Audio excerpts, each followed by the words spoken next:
네, 어느덧 이제 마지막 시간이 됐습니다. 벌써 우리가 이제 교육학 논술 모의고사를 진행한 지 27번째 마지막 시간이 되겠습니다.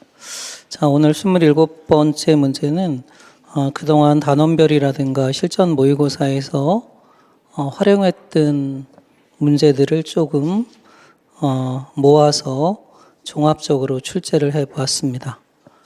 그리고 27회 모의고사가 끝난 다음에 전체 우리가 시험장에서 보는 남은 2주 동안 여러분이 핵심 이론 정리할 것 마무리로 강의하도록 하겠습니다. 일단 에세이 형식은 A고등학교 교직원 회의에서 교사들이 나눈 대화입니다.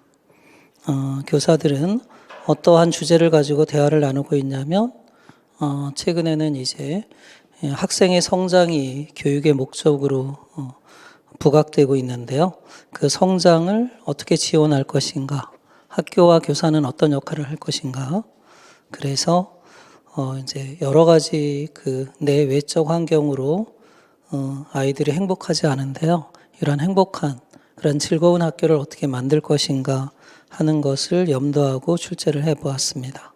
자, 논술의 내용은 일단 교육행정에서는 학교 조직이란 어떤 것인가, 그리고 지금의 학교 조직 앞으로 어떻게 바뀌어야 하는가, 그리고 학교 경영은 또 어떻게 바뀌는 것이 바람직한가, 이와 관련해서 현행 학교 조직의 문제점과 관련해서 이제 칼슨의 야생 조직, 그리고 앞으로 학교가 어떤 모습으로 변화해야 할 것인가, 에치오니의 규범적 조직, 그리고 학교 경영에 있어서는 이렇게 교직원 회의, 안건과 주제가 있는 이러한 민주적인 교직원 회의처럼 학교 경영의 민주화를 도모하는 기법으로서 목표관리 기법의 장점과 단점을 물어봤습니다.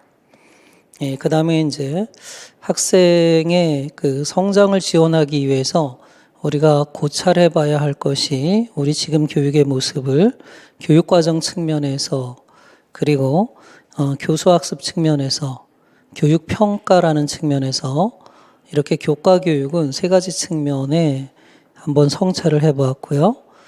그리고 어떻게 하면 학생 성장 중심으로 교육과정과 그리고 교수학습과 교육평가가 바뀌어야 되는가. 그리고 마지막으로는 생활지도 측면에서 지금 학생들이 당면한 어려움이 어떤 것이 있고, 또 학생들이 올바르게 성장하기 위해서 생활지도 부분에서는 또 어떻게 바뀌어야 하는가, 이런 내용들을 담아보았습니다. 그래서 두 번째 문제에서는 교육과정이 추상화, 이론화, 표준화되면서 아이들의 삶과는 동떨어진 그러한 교육과정의 모습으로 가고 있다. 그런 점에서 이제 교육과정 재개념화를 주장했던 파이너의 입장에서 꾸레레, 즉 교육과정은 꾸레레로 되돌아가야 한다. 그래서 꾸레레의 의미를 묻고 있고요. 그 다음에 그러한 방법론, 자전적인 방법이 되겠죠. 4단계를 묻는 문제가 되겠습니다. 그 다음에 두 번째는 교수학습에 있어서는 이제 학생들이 즐겁게 수업에 참여할 수 있는 형태들 중에서 구성주의 인식론에도 토대를 두고 있는 협동학습을 출제를 했습니다. 그래서 협동학습의 원리, 존슨과 존슨이 제시한 원리 2가지. 그 다음에 세 번째는 평가죠. 평가가 학생들이 성장 중심으로 평가할 수 있는 방법이 무엇인가. 그러면 어떤 분야에서 학생의 진보나 그리고 노력, 성장 정도를 알 수 있는 평가가 수행평가 방법 중에서는 포트폴리오 평가가 되겠습니다. 그래서 포트폴리오 평가의 개념과 특징을 물었고요. 마지막으로는 이제 생활지도에서 학생들이 잘 적응을 못하고 있다. 그래서 교육사회학, 상징적 상호작용 이론 중에서 우주의 학생의 적응 방식 유형 중에서 이게 좀 어려웠던 부분이 되겠는데요. 2가지 명칭을 쓰는 거고요. 그럼 이런 학생들을 학교에 흥미를 붙이고 동기 유발할 수 있는 방안이 무엇인가?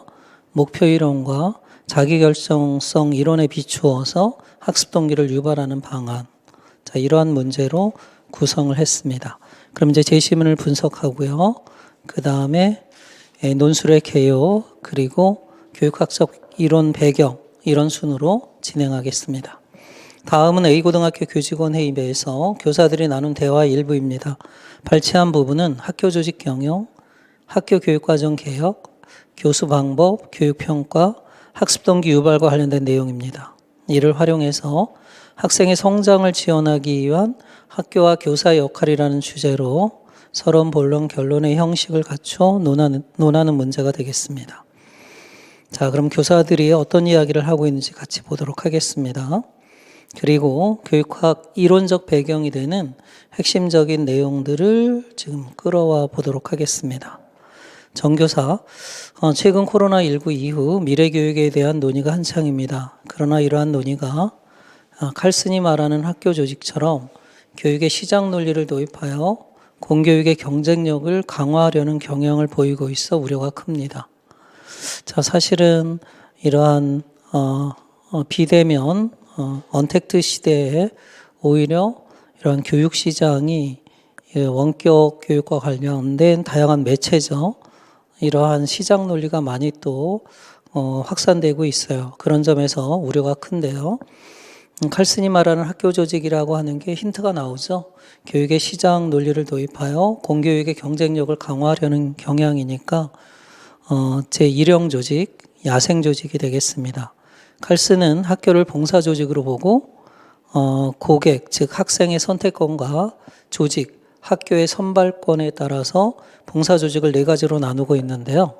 이렇게 고객이 선택권을 가지고 있고 조직이 선발 권한을 갖고 있는, 그래서 고객은 고객끼리 경쟁하고 학교는 학교끼리 경쟁하는 그러한 시장 논리가 지배하는 그러한 조직을 야생 조직이라고 불렀습니다. 사실은 인간적인 교육, 이러한 흐름으로 가야 할 텐데 여전히 학교는 경쟁 논리가 지배하고 있다. 그래서 우려가 크다. 저는 학교 교육이 정상화되기 위해서는 무엇보다 교육 자체의 논리로 해결되어야 한다고 생각합니다. 교육의 내재적 목적, 교육의 본질적 목적, 배움이 즐거운 학교, 성장이 즐거운 학교, 그런 학교를 만들어야 된다고 생각하고 있어요.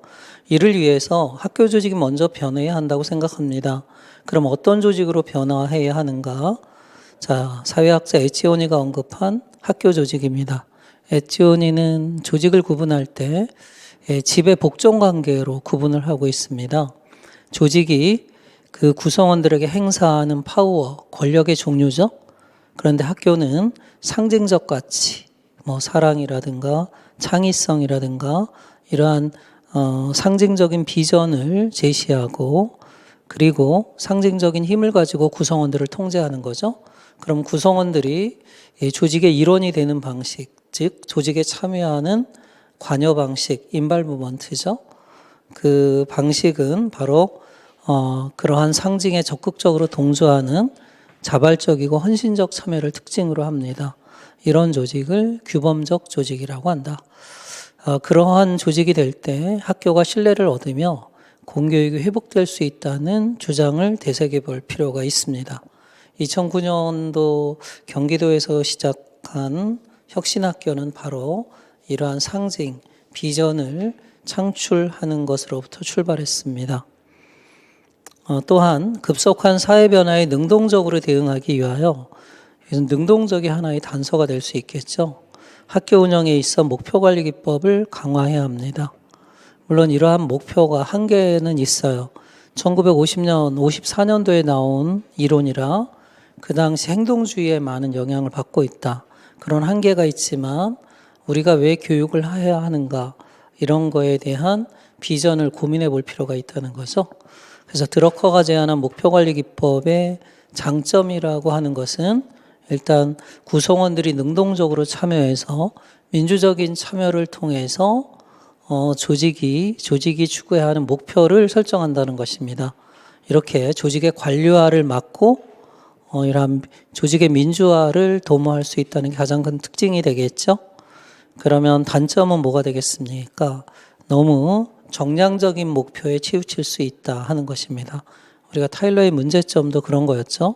이렇게 질적이고 정성적이고 장기적인 본질적인 목적을 또 등한시할 수 있다 하는 것입니다. 자, 이번에는 민교사가 그럼 학교 개혁의 핵심은 학교의 일상성을 회복하는 일이라고 생각합니다. 학교의 일상성, 학교의 정상성은 뭐예요? 가르치고 배우는 일 자체에 대해서 기쁨과 즐거움을 느끼는 것입니다. 그래서 워라벨의 비유에서 스라벨이라는 이야기를 하고 있죠.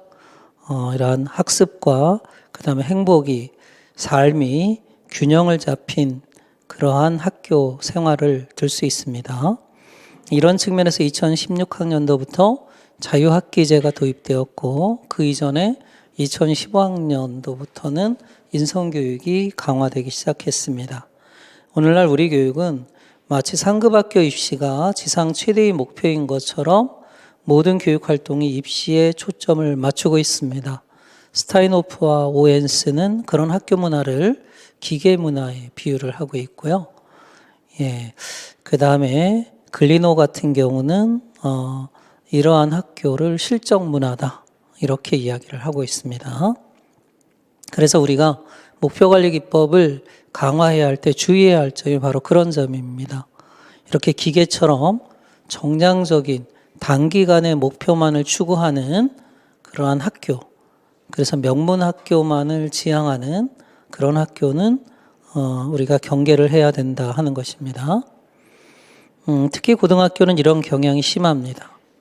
학교 교육과정의 비정상적 운영을 개선하기 위해서는 추상적으로 이론화하고 표준화된 교육과정에서 벗어나서 생동적이고 구체적인 학생 개인의 직접적인 경험의 세계를 회복해야 합니다. 그래서 우리가 교육과정을 통해서 학생들이 일상적인 경험이 참으로 소중하다는 것, 이런 걸 일깨울 수 있도록 해야 한다 하는 겁니다. 지금 코로나19는 역설적으로 우리들에게 삶에 있어서 무엇이 중요한가를 일깨워주고 있습니다. 지금 다시 세계적으로 확산되고 있고 하루에 1,000만 이상이 새로운 확진자가 나타나고 있습니다. 이런 때일수록 무엇보다도 건강의 소중함을, 우리가 잊고 살아왔던 것들의 소중함을 지금 일깨워주고 있습니다. 그러니까 사실은 모든 사랑의 아픔은 헤어지고 난 뒤에 사랑했다는 것을 깨닫는 것이죠. 그래서 우리는 사랑하고 있다가 아니라 사랑했다, 이러한 과거형으로 말하는 경우가 많이 있습니다. 우스운 소리로 부모님이 자식들에게 부모님 사랑해요 라는 말을 들은 건 무덤 앞에서 듣는다고 합니다.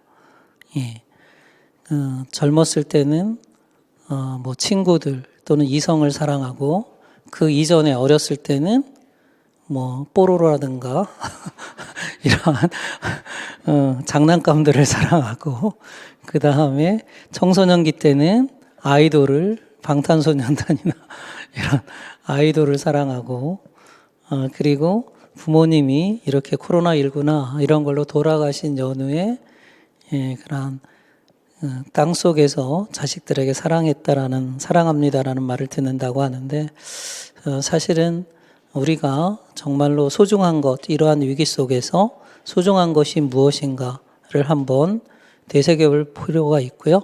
그거는 우리 곁에 있는 사람들, 그리고 교육은 그러한 사람을 통해서 희망을 일궈내는 일이라고 생각을 합니다. 그래서 학생 개개인의 그러한 일상, 삶의 소중함을 일깨워주는 것이 무엇보다 필요하다 하는 것입니다. 나는 누구인가? 나는 왜 이런 생각을 가지고 있는가?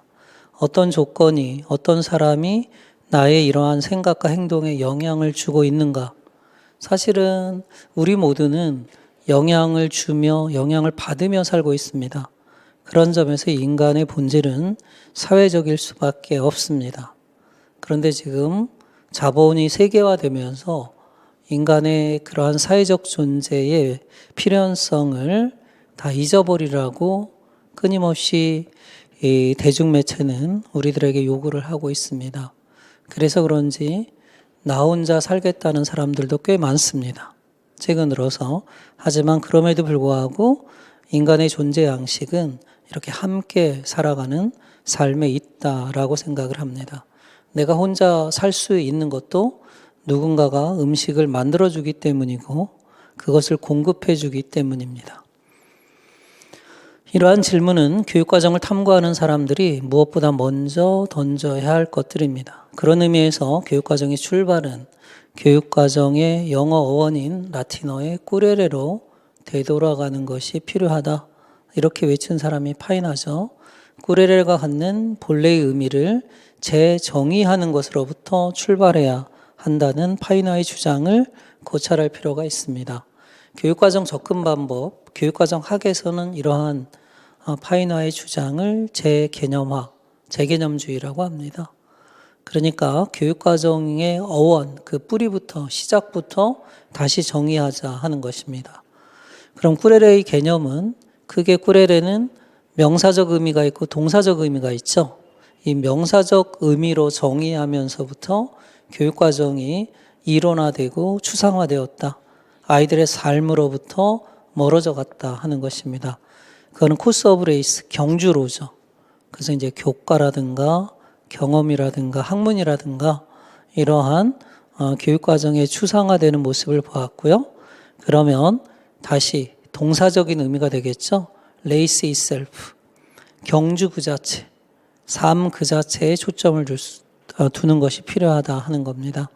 그래서 삶의 체험 속에서 아이들이 자신의 삶을 반성하고 그를 통해서 삶의 의미를 각성하게 하는 것, 이것이 교육과정의 동사적 의미가 되겠습니다. 체험적 의미가 되겠죠. 자, 이를 위한 쿠렐의 방법론을 4단계로 제시했어요. 그래서 과거로 그러한 그 과거를 현재화하는 단계가 되겠죠. 회귀 단계. 그리고 이러한 교육과정을 배웠을 때 나의 미래의 모습이 어떻게 될까? 미래를 자유롭게 상상해보는 전진 단계. 그리고 과거의 나와 미래의 나, 그리고 현재의 나로 비교해보는 분석 단계. 그리고 이 3가지 장면을 통해서 새로운 삶의 의미를 창출하는 종합 단계. 이렇게 4단계로 이루어집니다. 결국 파이나는 교육과정이 아이들의 실존적 체험을 회복하는, 해방시키는 그러한 계기가 되어야 한다라고 이야기를 하고 있습니다. 자, 이렇게 교육과정이 아이들의 성장을 지원할 수 있도록 아이들의 삶에 초점을 두어야 한다라는 것입니다. 그 다음 이제 최 교사는 아이들의 성장을 지원하기 위해서는 또 어떠해야 하는가? 이번에는 이제 교수 학습 방법에 초점을 두고 있습니다. 인간적 관계보다는 비인간적 관계가 만연되고 있는 학교 교육 풍토를 개선하기 위해서는 경쟁 학습, 누구를 이겨야 한다 하는 거죠. 그죠? 그 다음에 개별화 수업, 다른 사람에게는 관심이 없고 자기 자신에게만 초점화되어 있는 수업을 가르치는 겁니다. 이러한 구조보다는 협동학습을 실천할 필요가 있습니다. 그래서 정말로 인간은 사회적 존재이고 다른 사람과 소통하고 다른 사람과 함께 아름다운 세상을 만들어가야 한다는 것을 일깨워줄 필요가 있다라고 하는 것입니다. 협동학습은 학습 능력이 각기 다른 학습자가 이질 집단이죠. 동일한 학습 목표를 향하여 소집단 내에서 함께 활동하는 교수 방법입니다. 협동학습 절차에서 학습 능력이 각기 다른 협동학습 절차에서 가장 중요한 것 중에 하나가 바로 그룹을 구성하는 일입니다. 구성원 간에 도움을 주고받을 수 있는 이질 집단을 편성하는 것이 효과적입니다. 그리고 또 중요한 거는 물론 이제 여기서는 생략되어 있지만 그 각각의 소집단이 동일한 경쟁 능력을 갖고 있어야 되겠죠. 그래서 우리도 단결하면 1등을 할 수 있다. 목표에 이를 수 있다 하는 것입니다. 그래서 어느 그러한 조별 힘이 너무 크게 차이가 난다면 아무리 협동을 해도 이길 수 없다. 이런 것은 동기화가 안 됩니다. 그죠? 그래서 이질 집단을 구성하는 것도 이렇게 서로 힘을 합친다면 1등을 할 수 있고 그리고 최고가 될 수 있고 목표를 달성할 수 있다는 그런 희망을 얻기 때문입니다. 한편 존슨과 존슨은 협동학습을 성공적으로 달성하기 위하여 갖추어야 할 5가지 기본 원리를 제시하고 있습니다. 그래서 세 번째 문제는 그 원리 2가지를 쓰는 것이 되겠습니다. 일단 제일 중요한 것은 긍정적 상호 의존성이 되겠죠. 그래서 과정과 결과를 다 의존할 때 의존하는 것이 중요합니다. 그래서 우리는 협동적 존재임을 일깨워야 되겠죠. 2번째는 개별 책무성입니다. 이 2가지가 제일 중요하다고 볼 수 있습니다. 그 이외에 대면적 상호작용이라든가 집단학습 이런 것도 있지만 그 2가지가 제일 중요하다고 볼 수 있어요. 그 다음에 그래서 이제 교수학습을 인간적인 교수학습 방법을 실천해 가는 것이 필요하다 하는 것입니다. 박 교사가 교육평가에 있어서의 변화도 중요합니다. 지식 중심 성적 평가를 지향하고 학생 성장 중심의 평가로 개선되어야 합니다. 성장 중심 평가는 과정 중심 평가와 함께 현재 학교 평가에서 강조되고 있는 그러한 용어라고 볼 수 있습니다. 그래서 학생의 성장을 지원하는 평가, 그래서 우리 시험에는 자기 참조 평가, 성장 참조 평가하고 능력 참조 평가도 출제가 되었었고요. 이를 위해 수행 평가를 보다 확대할 필요가 있다고 생각합니다. 자, 수행 평가는 자기가 알고 있는 지식이나 기능, 태도를 실제로 수행해 보는 그러한 평가 방식이라고 볼 수 있어요. 그 중에 여러 가지가 있는데요. 지필 평가도 있고 면접, 관찰, 포트폴리오, 그 다음에 토론, 실기 평가 이렇게 다양하게 활용하며 자기 평가, 상호 평가 등을 실시할 수 있다고 봅니다.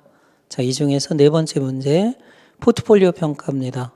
특히 포트폴리오 평가는 한 분야에 있어서의 학생의 성장과 그리고 노력 이런 것을 확인할 수 있는 누적된 작품집을 활용한 평가라고 볼 수가 있겠습니다.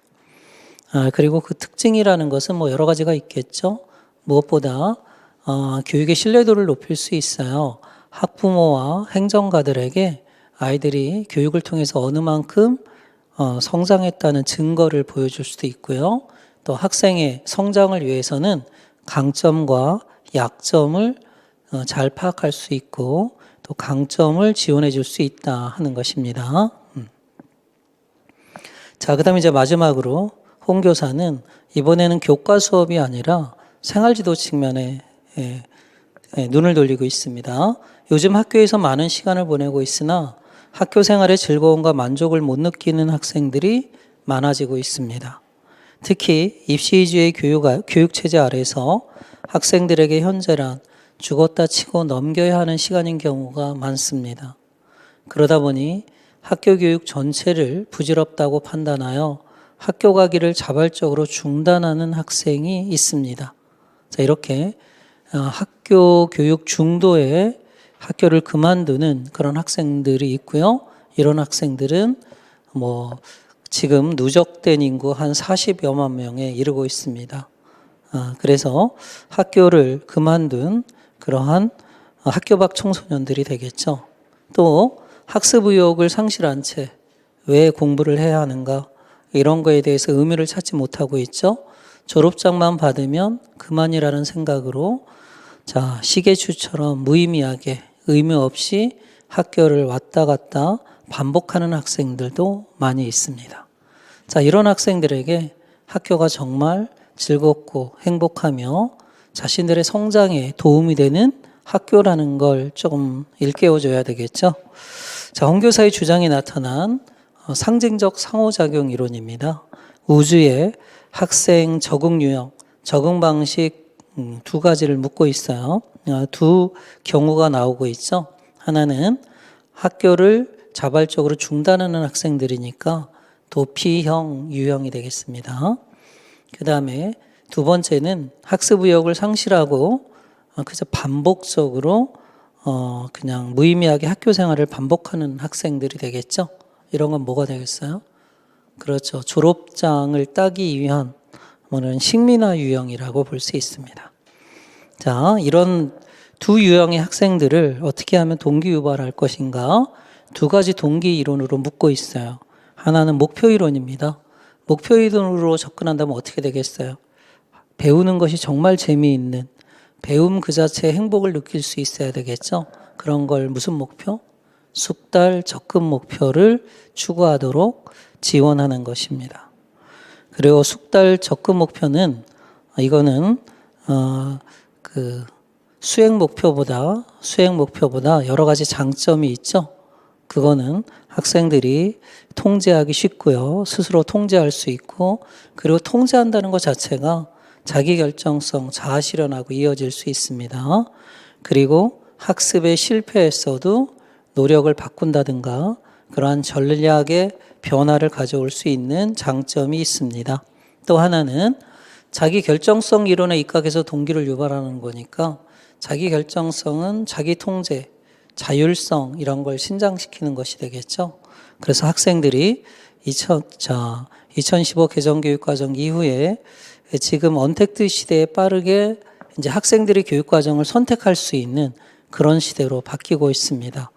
그래서 2025년 고교 학점제가 보다 빠르게 진전될 가능성이 높죠.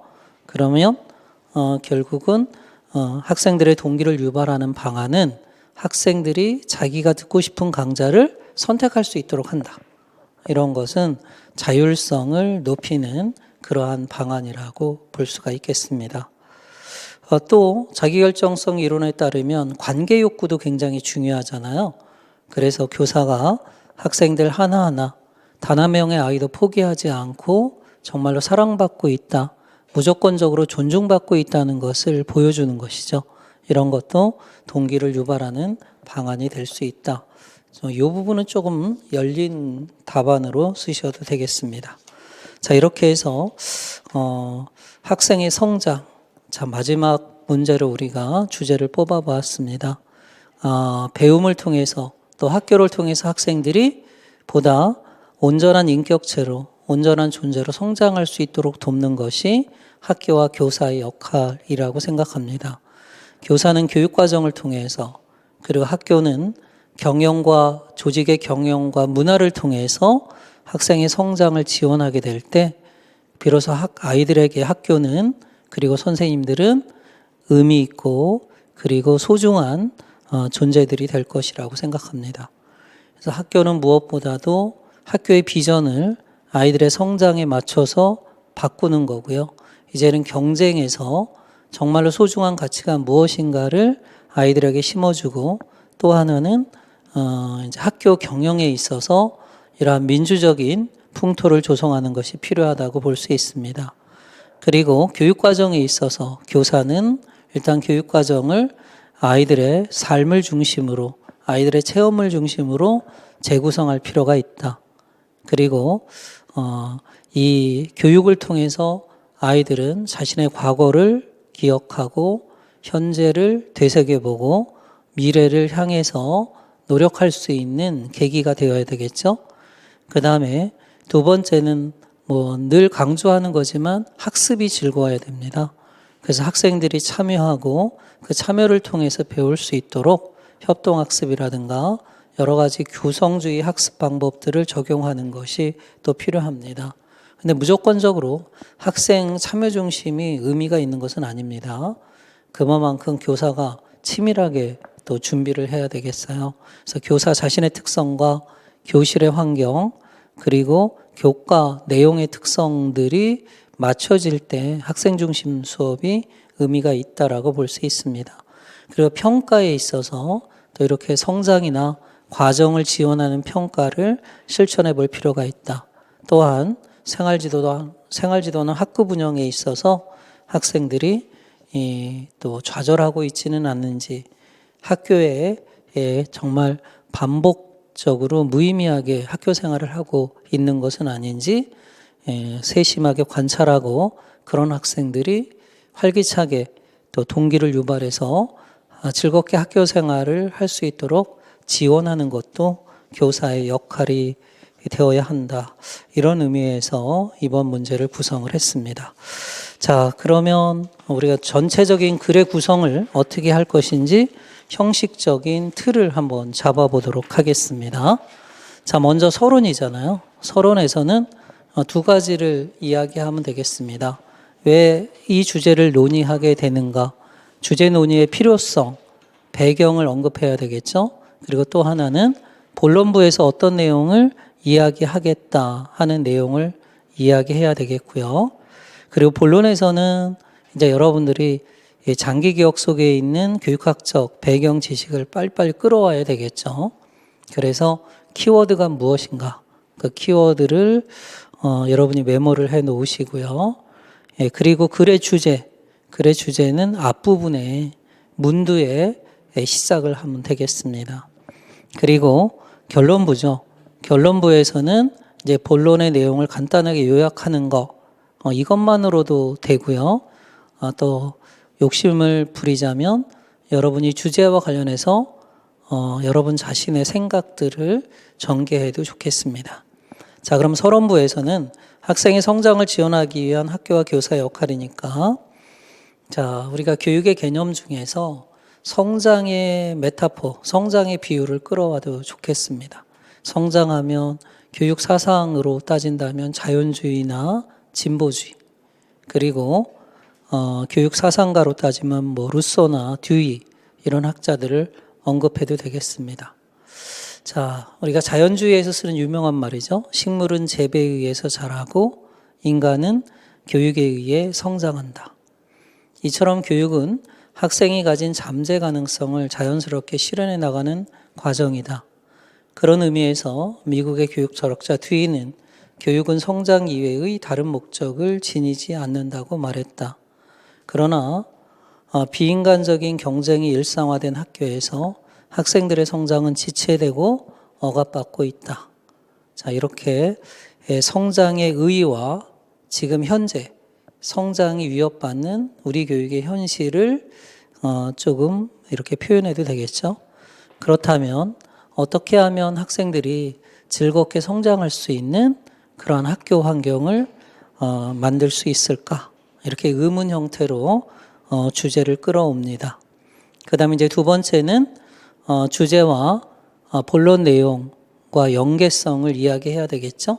먼저 에세이 형식, A고등학교 교직원 회의에서 교사들이 나눈 대화 내용을 참고해서 주제, 학생의 성장을 지원하기 위한 학교와 교사의 역할이라는 주제로, 그리고 본론의 내용, 학교 조직 경영, 학교 교육과정 개혁, 교수 방법, 교육 평가, 학습 동기 유발과 관련시켜 논의하고자 한다.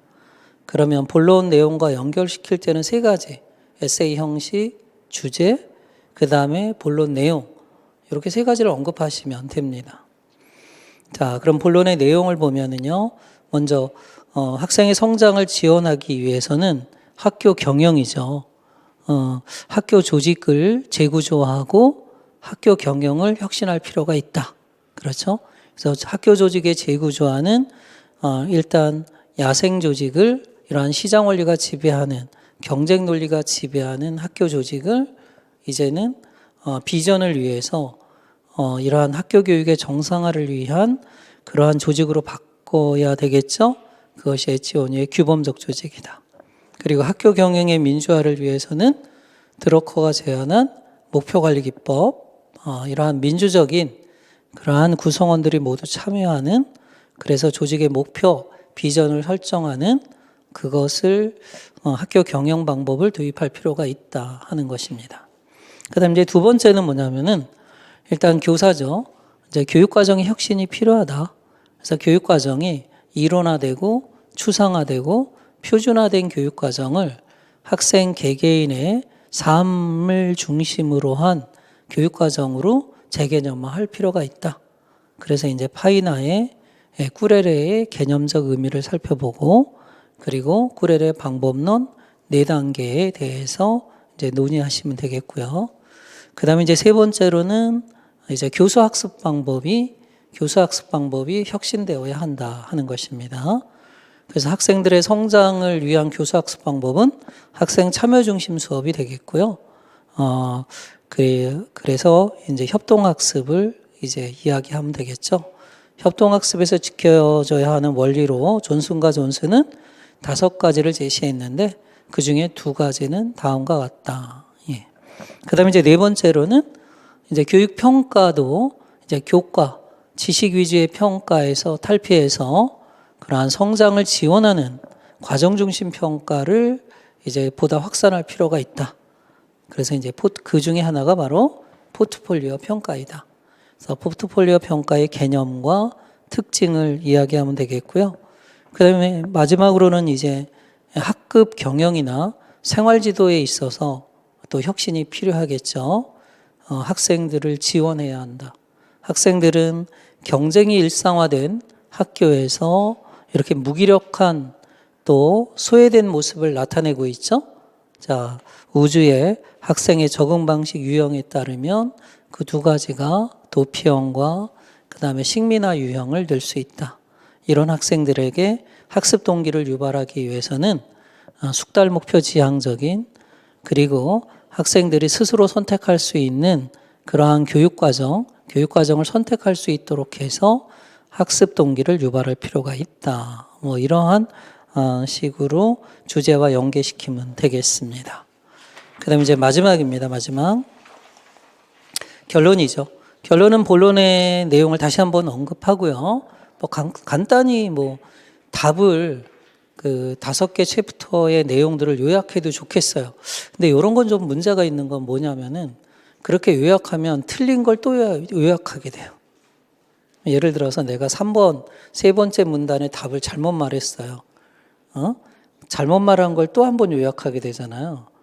그러니까 그런 식보다는 그냥 전체적으로 우리가 어떤 틀로 논의를 해야 했다는 거, 그걸 이야기하는 게 더 좋을 것 같아요.